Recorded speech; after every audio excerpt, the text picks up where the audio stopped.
سيدنا محمد وعلى آله وأصحابه أجمعين أما بعد رب اشرح لي صدري ويسر لي أمري واحلل عقدة من lisani yafqahu qawli.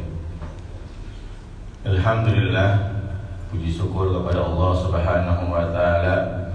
Siang hari ini kita masih dapat berjumpa di Masjid Raya Al-Hakim dalam kajian hadis Arba'in An-Nawawi yang mudah-mudahan Allah Subhanahu wa taala berkahi langkah kita, dan semoga dengan hadirnya kita di masjid ini, semoga Allah Subhanahu wa taala memberikan kita ilmu yang manfaat untuk bekal ibadah kita insyaallah. Sampailah pada siang hari ini kita di hadis yang ketujuh daripada kitab hadis Arba'in An-Nawawi. Namun sebelum kita bahas hadis, mari kita baca suratul Fatihah, di mana Fatihah ini kita tujukan kepada para donatur, para pengurus khususnya Masjid Raya Al-Hakim, dan para jamaah-jamaah kita, para pengurus-pengurus yang lainnya yang telah meninggal dunia. Mudah-mudahan Allah Subhanahu wa taala jadikan kuburnya raudhah min riyadil jannah, dan yang sakit semoga Allah sembuhkan penyakitnya, dan kita yang mempunyai hajat semoga Allah kabulkan hajat-hajat kita. Ala hadhihi niyyah wa ala kulli niyatin salihah wa ila hadratin Nabi Muhammadin sallallahu alaihi wasallam. Al-Fatihah. A'udzu billahi minasyaitonir rajim. Bismillahirrahmanirrahim. Alhamdulillahirabbil alamin. Ar-Rahmanir Rahim. Maliki yaumiddin. Iyyaka na'budu wa iyyaka nasta'in. Ihdinas siratal mustaqim. Siratal ladzina an'amta 'alaihim ghairil maghdubi 'alaihim waladdallin. Rabbighfir lana wa liwalidayna. Amin. Bismillahirrahmanirrahim. Qala Syekhul Musannif rahimahullahu ta'ala wa adaman naf'a bihi wa bi ulumihi fi darain. Amin. Radhiyallahu ankum. Qala radhiyallahu anhu. Rabbi shrah li sadri wa yassir li amri wa hlul 'uqdatam min lisani yafqahu qawli. An Abi Ruqayyah Tamim bin Aus Ad-Dari radhiyallahu anhu anna an-nabiy sallallahu alaihi wasallam qala ad-dinun nasihah. Qulna liman ya Rasulullah? Qala lillahi wa li kitabihi wa li rasulihi wa li a'immatil muslimina wa ammatihim. Rawahu Muslim. Hadis yang ketujuh, kitab hadis Arba'in An-Nawawi, di mana hadis ini diriwayatkan oleh sahabat Rasul sallallahu alaihi wasallam yang bernama Abi Ruqayyah. Abi Ruqayyah ini kunyah atau julukan untuk beliau, di mana nama asli Abi Ruqayyah ini adalah Tamim bin Aus Ad-Dari.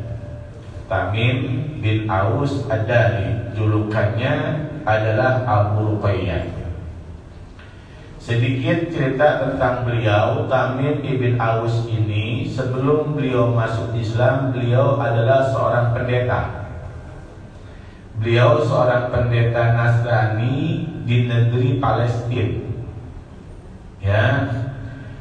Cerita beliau masuk Islam, beliau ini di antara orang pendeta yang hobi untuk mengadakan suatu perjalanan dari gurun satu ke gurun yang lain, dari kota satu ke kota yang lain.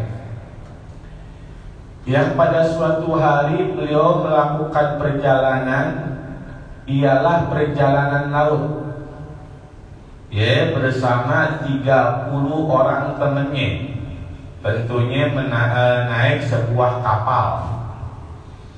Tetapi di perjalanan laut tersebut beliau mempunyai hambatan, sehingga beliau ini terombang-ambing di laut selama 1 bulan. Terombang-ambing di laut selama 1 bulan.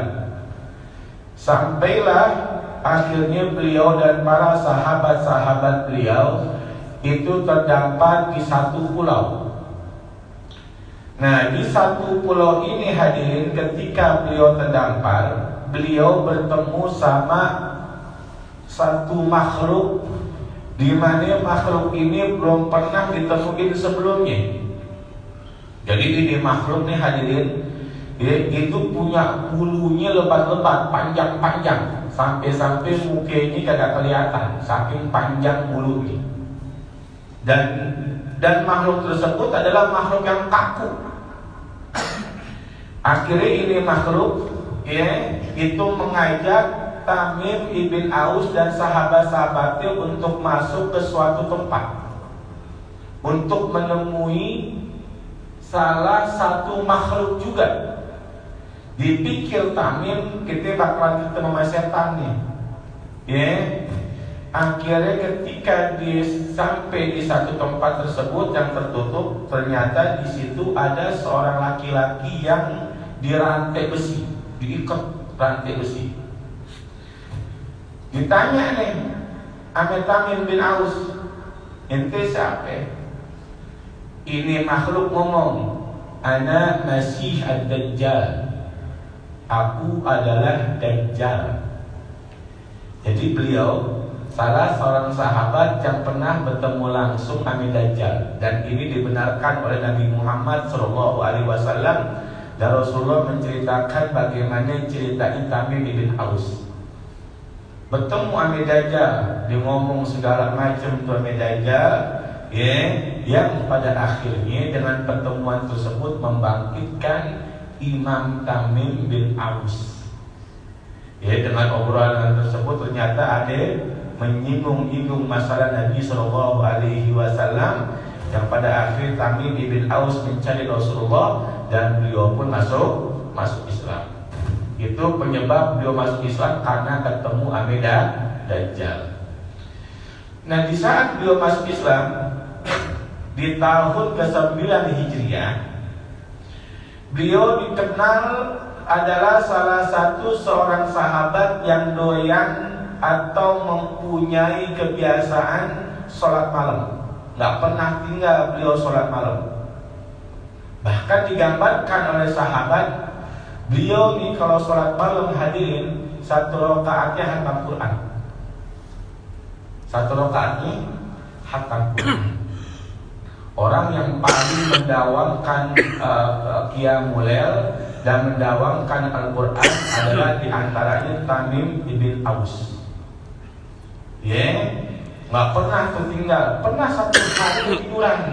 Maklum namanya orang, gimana pun ada bukan lalai apa namanya itu kecapean dan segala macam, itu maklum. Misal kita sembahyang subuh nih, kita sembahyang subuh kesiangan sekali, wajar. Mungkin kita capek, malam kagak bisa tidur, wajar. Tapi kok berkali-kali kurang ajar namanya. Saban hari jam 7, saban hari jam 7. Itu bukannya wajar tuh. Sembahyang subuh kesiangan mulu. Kalau sekali-sekali wajar. Sama kayak Tamim bin Aus. Beliau mungkin lagi capek atau nggak bisa tidur atau sakit, akhirnya beliau kelewatan subuh baru bangun. Itu nangisnya sejadi-jadinya.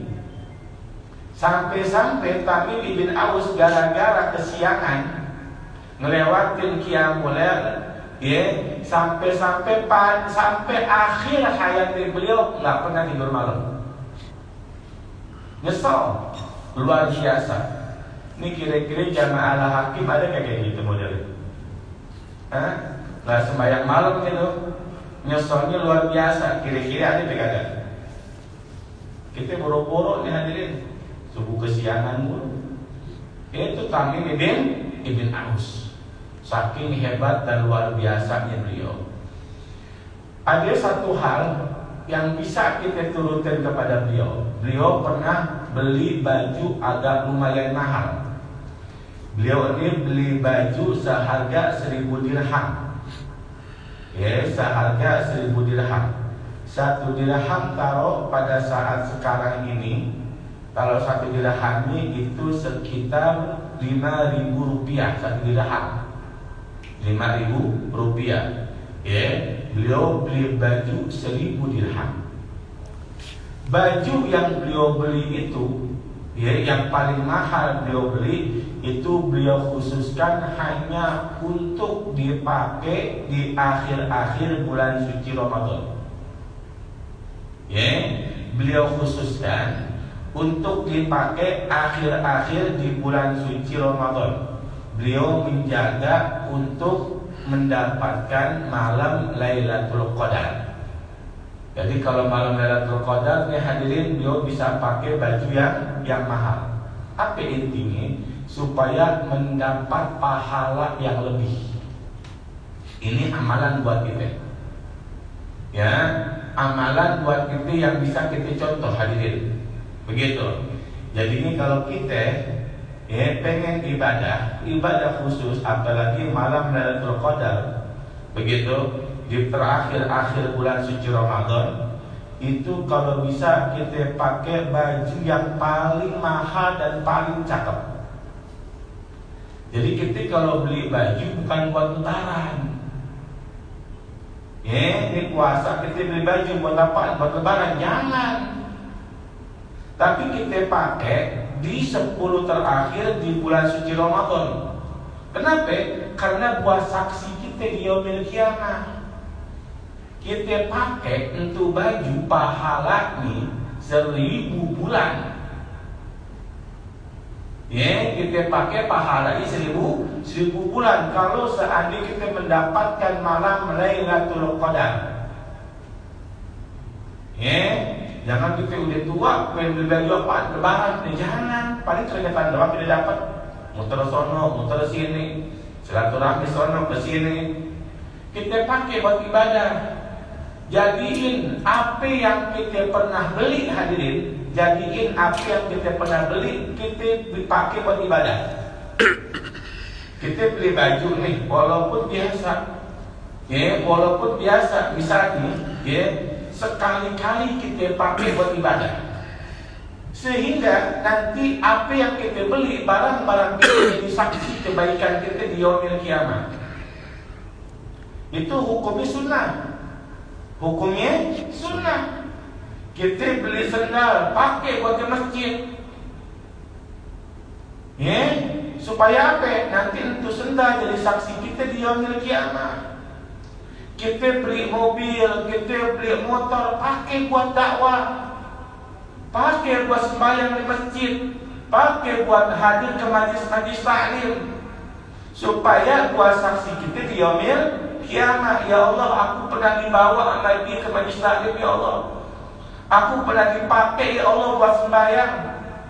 Aku pernah dipakai buat zikir. Begitu. Itu nanti saksi-saksi kita di yaumil kiamah yang memperkuat agar kita bisa masuk ke dalam surganya Allah Subhanahu wa ta'ala. Ini hukumnya sunnah hadirin. Ya, hukumnya sunnah. Nah, itu Tamim bin Aus, cerita singkat beliau. Beliau meriwayatkan hadis Nabi sallallahu alaihi wasallam di mana beliau mengatakan anna Nabiya sallallahu alaihi wasallam qala, sesungguhnya Nabi Muhammad sallallahu alaihi wasallam qala, beliau bersabda, ad-dinun nasihah. Kalimatnya singkat. Kalimatnya singkat. Cuma yuk kita pahamin sedikit demi sedikit. Kalau bahasanya ad-dinun nasihah, itu ulama ada dua mengartikan pengertian daripada ad-dinun nasihah. Yang pertama, ulama mengatakan artinya agama itu adalah nasihat.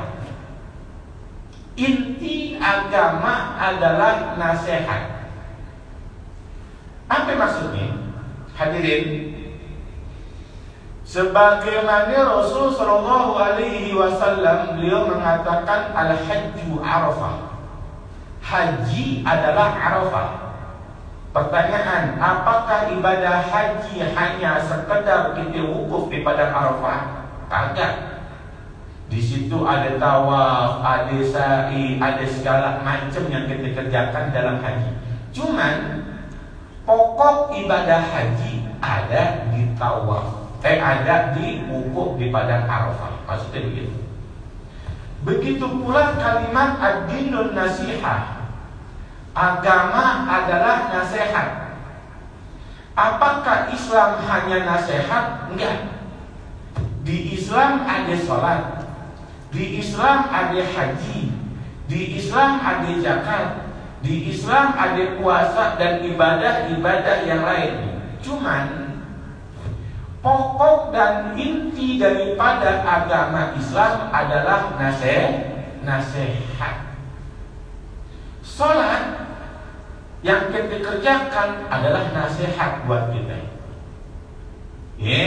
Adalah sebagai nasihat buat kita. Bukan hanya ritual ibadah, tetapi kalau kita pengen ambil hal yang lebih besar lagi, sesungguhnya salat adalah nasihat buat kita. Apa maksudnya nasihat buat kita? Kita bisa lihat Allah Subhanahu wa ta'ala mewajibkan kita sholat 5 waktu sehari. Yang artinya nasihat buat kita. Nasihat buat kita.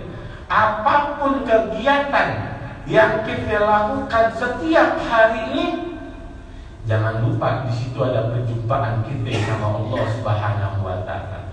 Jangan lupain Allah. Sesibuk-sibuknya kita jangan lupain Allah Subhanahu wa ta'ala dan nasihat-nasihat yang lain. Begitu pula puasa, begitu pula haji. Inti dari ibadah-ibadah tersebut adalah nasihat. Itu yang dikatakan ulama ad-dinun nasihah.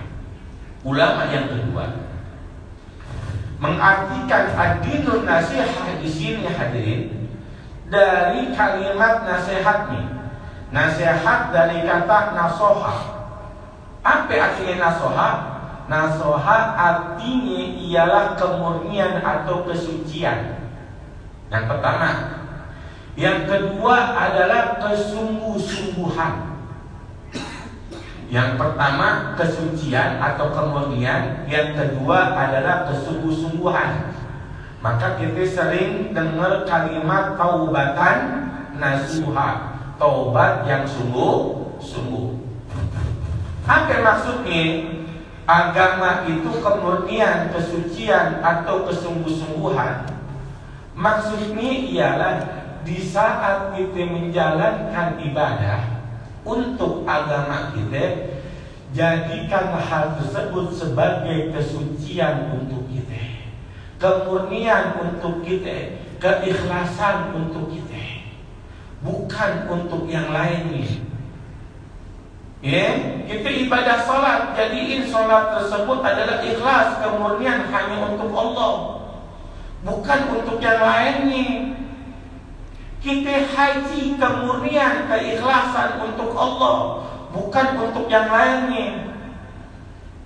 Itu dinamakan nasarah, kemurnian atau kesungguh-sungguhan. Agama butuh kesungguh-sungguhan. Agama bukan main-mainan. Agama bukan main-mainan buat kita, tapi kesungguh-sungguhan. Kita doa sungguh-sungguh. Kita ibadah, kalau kita pengen dinilai ibadah kita ya Allah sungguh-sungguh, bukan main-main. Itu maksudnya. Ulama yang kedua mengartikan. Jadi yang pertama mengartikan ialah agama sebagai nasihat. Yang kedua, agama adalah bentuk kemurnian dan kesungguh-sungguhan. Sahabat bertanya kepada Rasulullah sallallahu alaihi wasallam, "Liman ya Rasulullah? Untuk siapa ya Rasulullah?" Qala, Rasulullah menjawab, "Lillah, untuk Allah." Maksudnya apa? Yang pertama tadi masalah nasihat. Seandainya kita berkawan, nasihatilah teman-teman kita untuk taat kepada Allah Subhanahu wa ta'ala. Untuk taat kepada Allah. segala macam problem-problem yang ada sekarang, jadikan itu nasihat untuk Allah Subhanahu wa Ta'ala. Contoh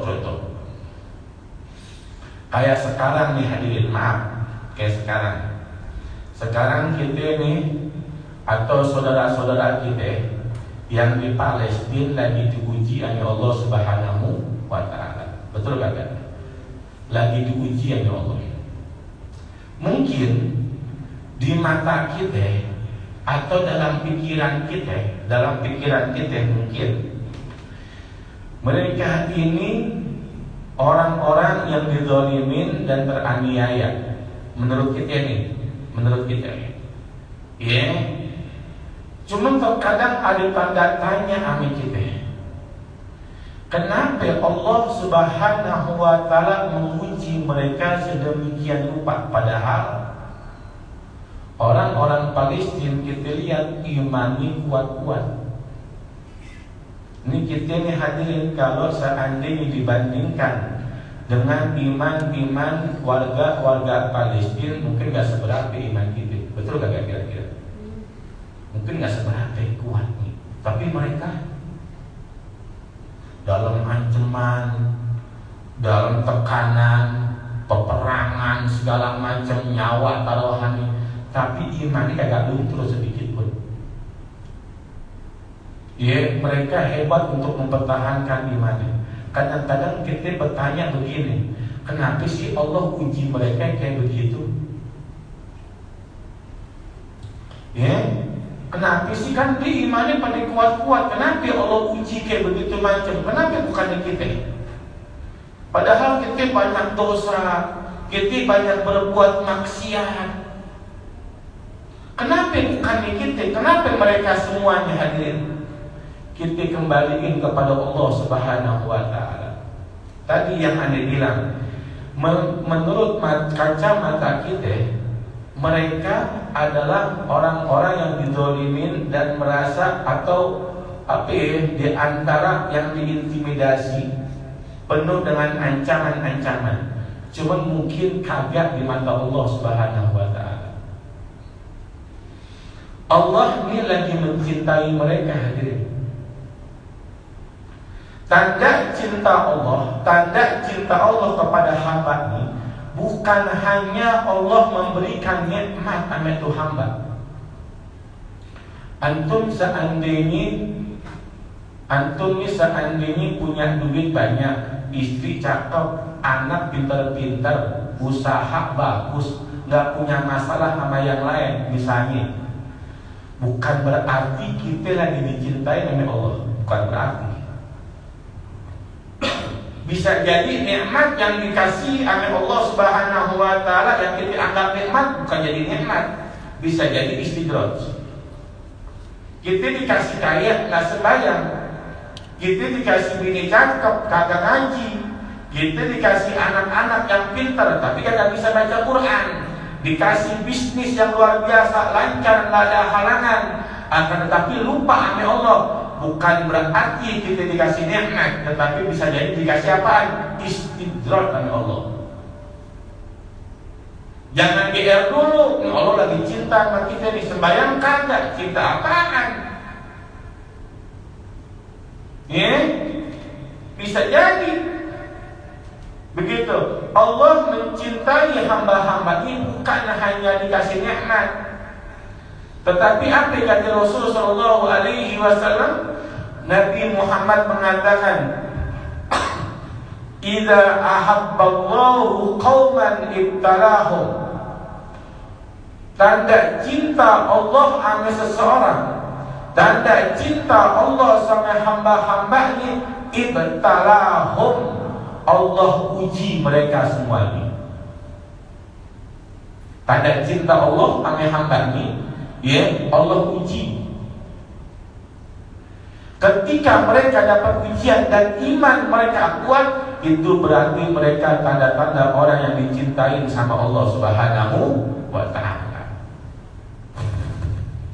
Maka ketika saat kita diuji, iman kita mantap, bahkan bertambah, berarti kita yang dicintai oleh Allah. Rasul sallallahu alaihi wasallam beliau mengatakan asadun nas balaan al-anbiya. Paling pedihnya ujian yang Allah kasih adalah kepada para anbiya. Para nabi dan para rasul. Kita bisa lihat hadirin, dari 124.000 nabi, 313 rasul, semuanya diuji oleh Allah. Ada nabi yang kagak diuji oleh Allah? Kagak, semuanya diuji.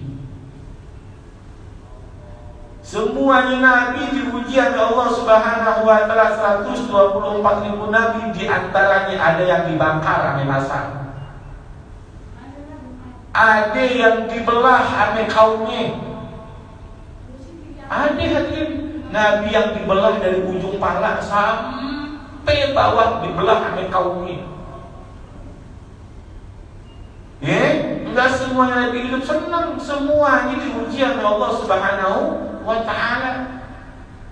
Tanda apa? Tanda Allah cinta kepada anbiya. Lihat Nabi Muhammad. Lihat Nabi Muhammad bagaimana perjuangan dan pengorbanannya. Maka kalau kita nggak pernah diuji, nggak pernah ujian, maka pertanyaan buat diri kita ini kira-kira gue dicintai oleh Allah kagak? Nggak pernah diuji nih hadirin. Misalnya hidup kita senang-senang aja, tanya ada diri kita, kira-kira kita pernah dicintai kagak oleh Allah? Jangan-jangan kagak. Jangan-jangan apa yang kita dapat istidraj. Na'udzubillahi min. Dan mereka orang-orang Palestina hadirin, ketika mereka mati dalam keadaan syahid. Allah sudah persiapkan kenikmatan mereka di alam kubur. Jangan kita bilang mereka cuma dianiaya, jangan. Mereka lagi dipersiapkan nikmatnya. Mungkin karena kehebatan iman mereka semuanya, Allah kagak mau mereka hidupnya lama-lama. Udah deh sekian tahun aja deh, lo mati deh, udah disiapin apaan? Nikmat di alam kubur. Itu kalau kita kembali ini kemana? Kepada Allah Subhanahu wa ta'ala. Itu namanya ad-dinun nasihat lillah, untuk Allah. Kita kembaliin semua kepada Allah. Kalau kayak kita misalnya kasih musibah sama orang, sama Allah. Kalau kita bisa dicurhatin orang, mau kena musibah nih, gua ada ujian nih, lariin kemana? Ke Allah Subhanahu wa ta'ala. Kita bilang mungkin Allah lagi sayang kali ada lo, dan segala macam. Itu masalah nasihat. Yang kedua, ketika kita beribadah kepada Allah murni, suci, ikhlas, jangan kita mempunyai niatan yang lain-lain. Sholat kita murni buat Allah, puasa kita murni buat Allah, umroh haji kita, sedekah kita, zakat kita murni buat Allah.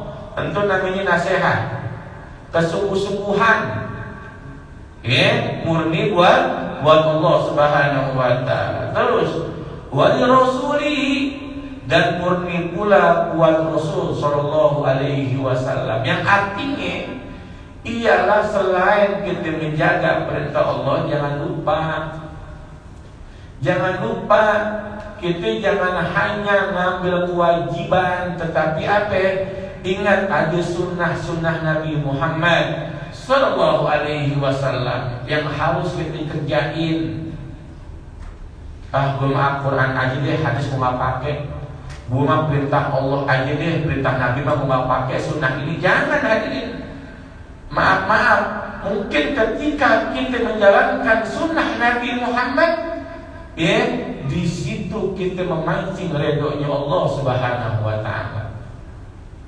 Jangan kita pikir yang penting kan gue kewajiban udah gue kerjain, yang sunnah jangan begitu. Kita pancing cintanya Allah dengan memancing cinta Nabi Muhammad sallallahu alaihi wasallam. Kita pancing redonya Allah dengan memancing redonya Nabi Muhammad sallallahu alaihi wasallam. Itu maksudnya. Yang selanjutnya wali a'immatil muslimin, nasihat untuk para pemimpin muslim. Maaf hadirin, kita diwajibkan oleh agama kita tunduk sama pemimpin. Cuman di saat pemimpin kita berbuat suatu kesalahan dan kezaliman, wajib kita nasihatin. Bukan membangkang, tapi wajib kita nasihatin. Di saat pemimpin kita benar, di saat pemimpin kita menjalankan sesuatu yang kagak keluar daripada akidah, kita jalanin. Tapi kalau keluar dari rel syariat, yang haram dikata halal misalnya, yang dosa itu dibiarin ada dia, kita nasihatin dia. Nasihat pun punya cara.